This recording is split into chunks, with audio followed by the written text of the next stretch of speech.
back to my channel.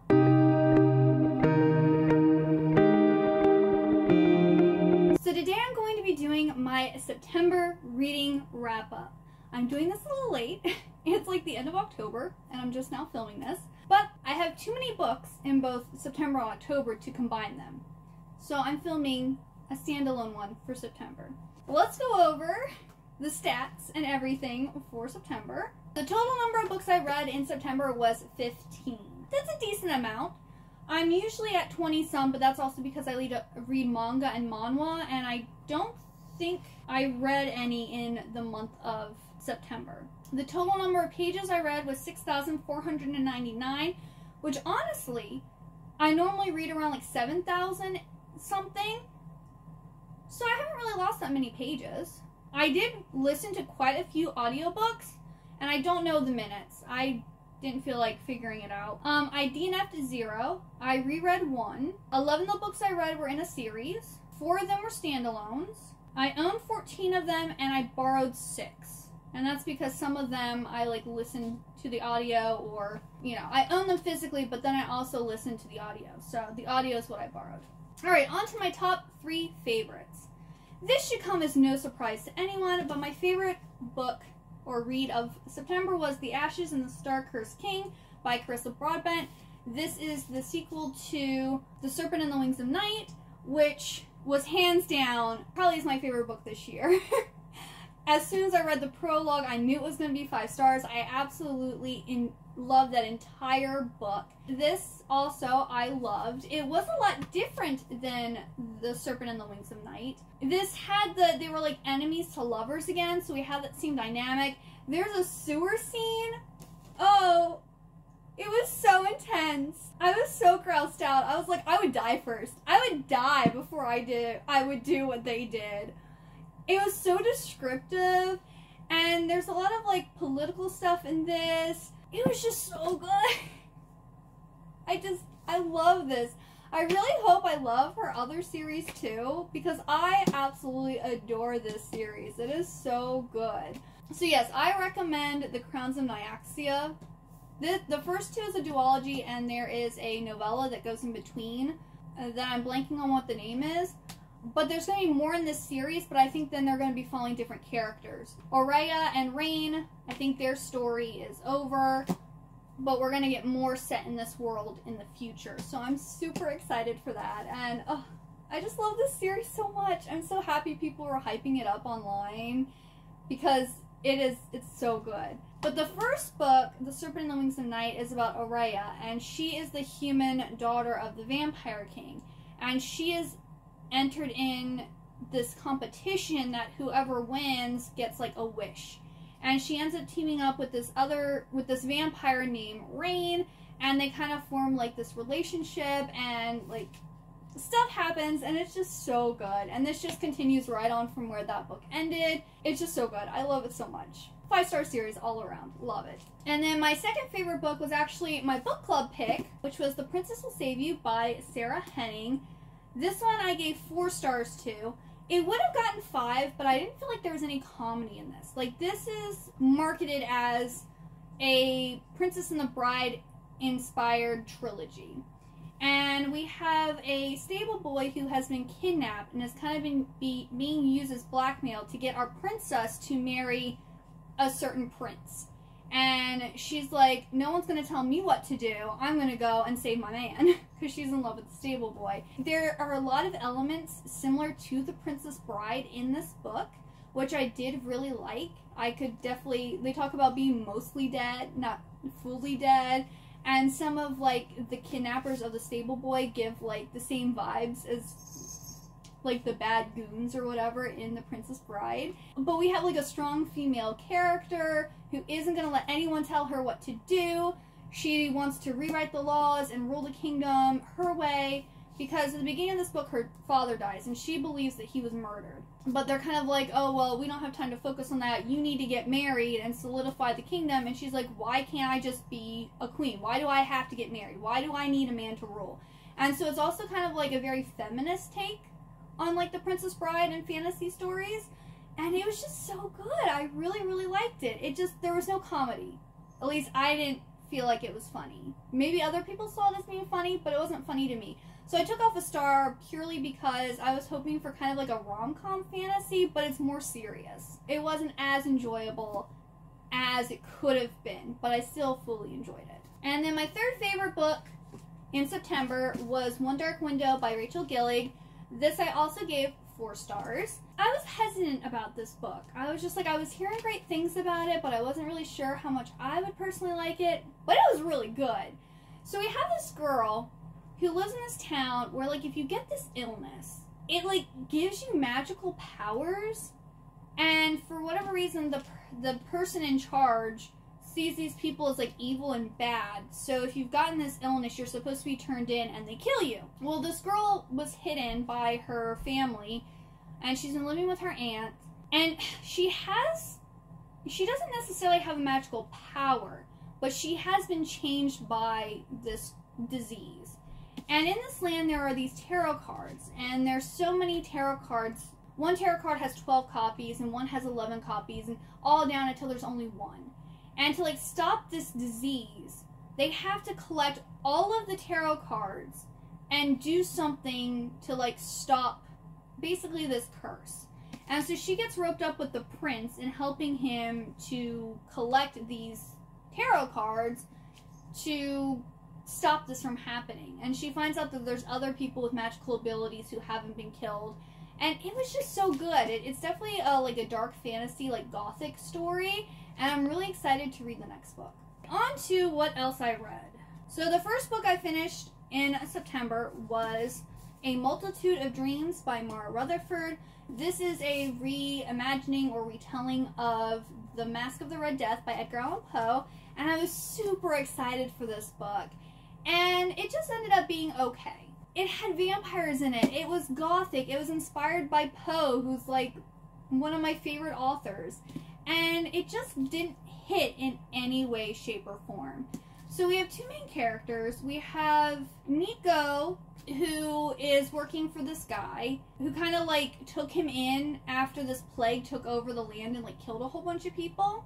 And so he's been working for him. And then we have Imogene, who is the princess of this country, or I guess, yeah, country. And she's been living in this castle for 4 years with the rest of her family and other royals and nobles, and everyone thinks that the people in the castle are dead. Come to find out, there's Immaculates, and then there's people who have gotten the plague and lived.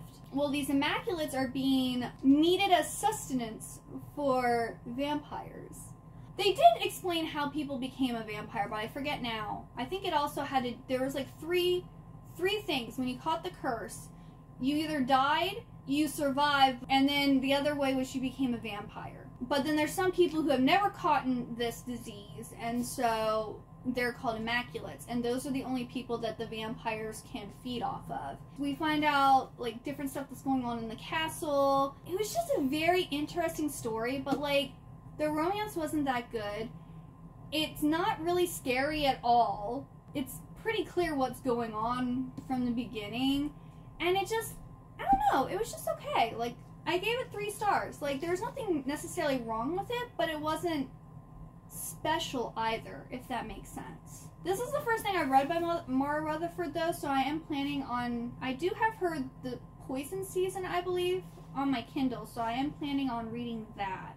So yeah, maybe this just didn't work for me. But it is still interesting, and the cover is very pretty. Then I read The Keeper of Night by Kylie Lee Baker. This is another, it was, I guess, kind of like supposed to be like a YA horror type of thing. I ended up listening to this on audiobook. And again, I gave this one 3 stars. It was okay. We have this girl who is half Japanese Shinigami and half like English Reaper. And she's kind of been like looked down upon and treated poorly by the Reapers because she is half Japanese. And she's like different from them. So something happens and she has to flee England, and she goes to Japan to try to become, like, she is a Shinigami, but to like get her place so that she can help over there. And there's like a lot of dark stuff that happens, and she has to go like to the underworld. It just seems like pretty much everyone's corrupt. At least all the people with magical powers dealing with death are like corrupt. it was interesting. I'm interested to read the second book to see like what happens, but I just wasn't that into it, I guess. Maybe it would have been different if I had read it versus listening to it, but it was just okay. Then I read Anna Maria and the Fox. This is by Liana de la Rosa, and it is the first book in the Lunar Sisters series. I'm guessing these are going to be like standalone companion stories. And this one I gave 3 stars. Like, the month didn't start off the best. But this is about a Mexican heiress who falls in love with this shrewd British politician, and it's really looking at issues that were going on in Mexico, right? Or was it Cuba? Yeah, in Mexico during the Victorian era, and the main male character, he's actually like trying to help with like pushing certain agendas and things to help people of different races that, you know, aren't white, because I think he's part black, I'm pretty sure, and then of course she's Mexican. And so they're like fighting for rights and things, and like speaking out also about like the oppression of women and different stuff. So it was very interesting because since it was written in the Victorian era, it was very like woke for being set in the Victorian era, which kind of threw me off a little bit, because I know like you had the suffragists and stuff in the Victorian era, and I know like there were these thoughts and things, but because it was so prevalent in the book, you normally don't have that with, you know, books set on Victorian times. So it took me out of like the time period a little bit, and I feel that's why I didn't give it as big of a rating, because I just didn't feel like I was reading about the Victorian era. It's just weird. But the romance overall was good. It was a little almost like Love at First Sight, which was okay. Overall, it was a good book. It was a nice, sweet, quick read. Then I finally finished Black, the Birth of Evil by Ted Dekker. This is the first book in the Circle Quartet, but I've been slowly reading this, and I finally read it, and I also gave it 3 stars. So Ted Dekker does like Christian fiction, Christian sci-fi, Christian fantasy. Like, he does a lot of, you know, Christian themed books. And this one is Christian sci-fi, and I just haven't really been into his sci-fi stuff. I mean, this was better than the other one I've read of his, but it was still strange. So we have this guy named Thomas, and he is like running away from these guys who I think are trying to collect a debt from him, and he ends up getting hit on the head. And when he gets like knocked out, he wakes up in this other like world, and he's being chased by like these evil bat creatures, and he ends up in like this, I guess, town where these people basically live in paradise, and they have like healing water, and they have this fruit that, you know, keeps them young, and they have like this like romance game thing that they do to like woo each other. And so when he goes to sleep in that world, he then wakes back up in our world, and he has found out that there is this strain that is, it's like supposed to be a vaccine or something, but if it gets heated to a certain temperature, it turns into an airborne virus. And if this happens, it apparently will kill the human population in like days. So he's trying to get people to take this vaccine off the market and to destroy it. That way this doesn't happen. Well, we have this other, like this evil group who wants to release this disease and basically kill everyone. So he's like going back and forth between these two realities, and he doesn't know if they're both real or if one's not real. And definitely the world that he, like, not our world but the other one, is clearly like we have a figure that is supposed to be God, and it's very like a religious setting, but not so much in our reality. And it was very interesting, but it was kind of confusing. And I did like it when he was in the other reality versus like our reality, because in our reality it was a lot of like politics and like people thinking he's crazy and different stuff. So it was interesting, but it was just a little too weird for me. But if that sounds interesting to you, I mean, I am going to read the rest of the series. And then there's also, I'm guessing there's a period towards the end of the book that talks about he stays in this other like realm or reality for a really long time, and there's actually another series that I think is that time period of when he's like living in this other reality for a really long time. So I think that's kind of cool that there's two different series that kind of collide with each other, which is really cool. Then I read City of Nightmares. This one I listened to on audiobook, and I gave this one 3 stars. It was interesting. Like, starting off, I was very interested, but, like, the pacing didn't keep up, and I was kind of, I don't know, like, the plot twist and everything was just kind of weird. But we have this girl whose sister turns into a spider and ends up killing her dad and, like, or their dad, and, like, goes on a rampage and kills some other people before the spider is killed. Well, she is now a super scaredy cat. And in this world, if you fall asleep and you have a nightmare, you turn into your nightmare. So it might be something like that's not bad, or you can become into a giant killing spider. So she's working with, like, or she works for this, like, organization that's supposed to help people who have had family members turn into nightmares. They also go around trying to, like, I guess kind of like recruit people into their organization. They're kind of like a cult. She ends up on this boat that gets blown up, and she teams up with, like, this vampire who, that's his nightmare, but not exactly. And it's kind of confusing because you can become a nightmare by having a nightmare that you are a vampire. And there's different types of vampires that you can become, but you can also become a vampire from getting bit by another vampire. It was kind of confusing. But it turns out, of course, that this organization that she works for is evil, and her sister turned into a spider. Like, there was, like, a meaning behind it, and, like, the whole big thing. There was, like, a whole big reveal thing at the end. So I'm really interested in reading the second book. I think it's called City of Cages? But yeah, it was very interesting. It didn't pack a punch. It was interesting, but it wasn't written compelling enough, I guess. And I did find out, what's up with the dinosaur? So the mayor has a pet dinosaur, so I guess that's why the dinosaur is on the book. Even though it didn't really play a big part in the book at all, but oh well. Then I read Oblivion by Kelly Creog. This was my reread. It is the third and final book in the Nevermore trilogy. And this just continues on our story of Isabel trying to save Varen from the dream world and the evil creature Lilith? I guess she's a creature. Demon? I don't know. Whatever she is, she's bad and she's in this dream world and she's trying to keep Varen there. And yeah. The first book, Nevermore, is about Isabel and Varen. Isabel's a cheerleader, Varen is a goth boy, and they get teamed up for an English project, and it's on Edgar Allan Poe. And it turns out that this dream world is actually linked. Well, the dream world and this creature Lilith are all linked with Poe and his death. Varen gets sucked into the dream world, and then Isabel is trying to save him. And so that's, like, pretty much what the whole series is. And it's so good. I love it so much. It's so good. It's a really good, like, Edgar Allan Poe inspired story. And I gave it 4 stars. Then I read The Hun Loves of Juliet. This one I borrowed from Libby and read the ebook. I gave it 4 stars. It's by Evelyn Skye. And this is about this girl named... what's her name? Juliet? It's basically about Romeo and Juliet. And he's been cursed to, like, live forever.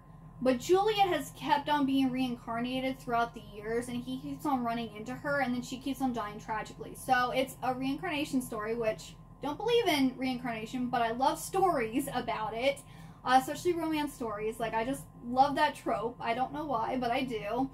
And so I really liked the book when they're going back talking about the different time periods, but we're in their present time. I wasn't that intrigued because they're in Alaska. Juliet she recently left her husband and is trying to get a divorce, but she also is trying to write this book. And then he is like a fisherman? Yeah, I think Romeo's like a fisherman. So, like, the setting I just wasn't that interested in, but I really liked learning about her past lives and, like, the different, like, how long they got to live. Because sometimes they got to spend, like, a few days together. Other times they got a couple years together. Because I think one time she dies in childbirth. And she, like, dies in all these different ways. It was just so good. I liked it so much. Like, it was so great. So, like, if you like, almost like Forbidden Love or, like, reincarnation stories or anything like that, you'd really like this book. Then I read Deadlocked by Charlene Harris. This is the 12th book in the Sookie Stackhouse series. and I gave this one a 4 stars. I believe I also listened to this one on audiobook, and it was really short, quick, sweet, and the ending blew my mind. I was like shocked. I was like, no, I couldn't believe what happened at the end. But this Sookie Stackhouse was the series that the True Blood was it HBO? Yeah, HBO show is based off of. And Sookie is part fairy, and she has many supernatural lovers, and in each book she has relationship issues, she has some type of supernatural mystery going on that she gets wrapped up with and kind of has to solve or resolve. She also ends up killing people. Generally it's supernatural creatures, but like, it's just a good old fun time. These are like guilty pleasure reads, and I love it. It's so good. And I read the 13th book in October, so I have finally finished this series. It's good. It took me years, but I finally got it read. Then I read The Carnival of Curiosities by Amy Gibbs, and this was 2 stars.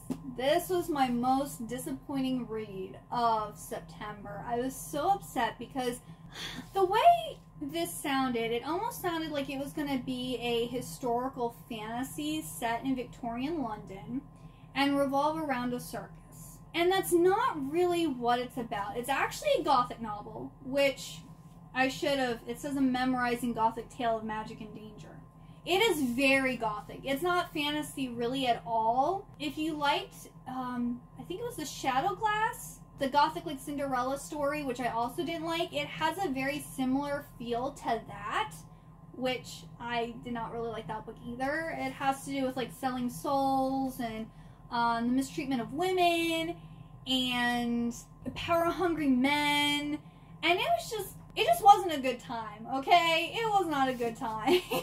And not only that, but like starting off, like even the writing was irritating me. Like I feel like the author had her thesaurus like next to her, and she was picking the most obscure, least used words to make herself sound smart. Like it came off as very pretentious, and like I pretty much understood what she was saying, but I was just like, who talks like this? Who writes like this? I'm like, no. There was a few words I actually had to look up to see what they meant, because I was just like, I can't with this. Like her writing, after 100 pages, I feel like I got used to it then. And then not only that, but there's supposed to be like a romance in here, which really was pretty much non-existent. The 2 people are like attracted to each other, but nothing ever happens between them. I think this is supposed to be the first in a series, and I'm not gonna continue it. Like, it's not happening. I'm not gonna. If I had gone into this knowing that it was a gothic story, I might have enjoyed it more. But also the fact that there's like selling your soul to the devil, and like the devil isn't actually evil per se, I had an issue with that. So yeah, I personally do not recommend this, but if you do like that type of like gothic tale, then you might like this. It just not for no. I will be unhauling that book. I don't need it. Then I read Prodigy by Marie Lu. This is the 2nd book in the Legend Quartet, and this one I gave 4 stars. This picks up right after the 1st book. It was really good. I'm not going to talk about what this one is, but in the 1st book we have Day and June, and Day is the most wanted criminal in this like dystopian world, and June is like this genius prodigy. June's brother gets murdered and Day gets blamed for it, so June goes out undercover to find and apprehend Day, and then finds out that their government's corrupt and everything they've been told is a lie. It's a dystopian novel. But I just loved the 1st book so much, and the 2nd book was just as good, like with twists and turns, and like, can you actually trust certain people, or is everyone a liar? You just never know who the enemy is. I don't know, I just loved it. It's so good. I hope that this series continues to be just as good, because I'm loving it. Then, one of my most anticipated releases for the year was The Scarlet Veil by Shelby Mahurin. This is like a sequel. I don't know if this is a series or just a standalone book, because I feel like it ended where it doesn't need another book. This follows Saley, who was originally engaged to our male lead in the Serpent and Dove trilogy. So this is following her, and she's engaged to someone currently, but then she ends up getting kidnapped by a vampire and then falls in love with him. I was so excited for this book, okay? I went and I bought it the day it came out. I read it like super fast, but it's just not as good as the Serpent and Dove series. I gave this one also 3 stars. Like, this book was huge, and I felt like it was super slow paced. I don't feel like a lot happened, and like, the romance between her and the vampire wasn't even sexy. I didn't want them to get together, but I mean, I didn't like her with her fiance either. Like, I don't know, I just think all of her choices for men were kind of blah. But in this we have, so these supernatural creatures are winding up dead with all of their blood, like, sucked out of them. Where they live, they don't know about vampires, or like, they don't actually think vampires are real. Like, they know like witches are real, and they know like fake creatures and stuff are real, but they don't know that vampires actually exist. The vampires have kept themselves really hidden. They actually live on like this island that's glamored so that only people who are invited there and at very specific times can get to the island. So they think Saley is Coco, and she gets kidnapped because they think that the vampires think that Coco is killing these supernatural creatures, but everyone else thinks that some other supernatural creature is killing, like, aka the vampires. Saley kind of ends up being like a prisoner guest at the like vampire, I guess he's a king, vampire lord's castle, and she's getting to learn about the vampires and that the vampires aren't actually that bad, and like the whole politics and setup of the town. And then of course all of our main characters from Serpent and Dove series are coming to save her, but at this point she's not actually a prisoner anymore, and she's found out that there's like this big plot thing that's going on. But I think my biggest thing was the vampire wasn't sexy, and the romance didn't sweep me off my feet, and I wasn't like enamored with it. I didn't feel the chemistry, and I think that's really what hurt this book, in my honest opinion. Like, the story and plot overall was good. The characters were okay. I did like Saley as a character, even though she does cry a lot. She cries a lot. I think like almost every chapter she's crying. Which is a little annoying. This wasn't as sexy and romantic as I thought it was going to be. But if it is a series, I will read more of it. Maybe it will get better. Because I feel like in this one, the relationship between her and the vampire is very... like, it doesn't develop till over halfway into the book.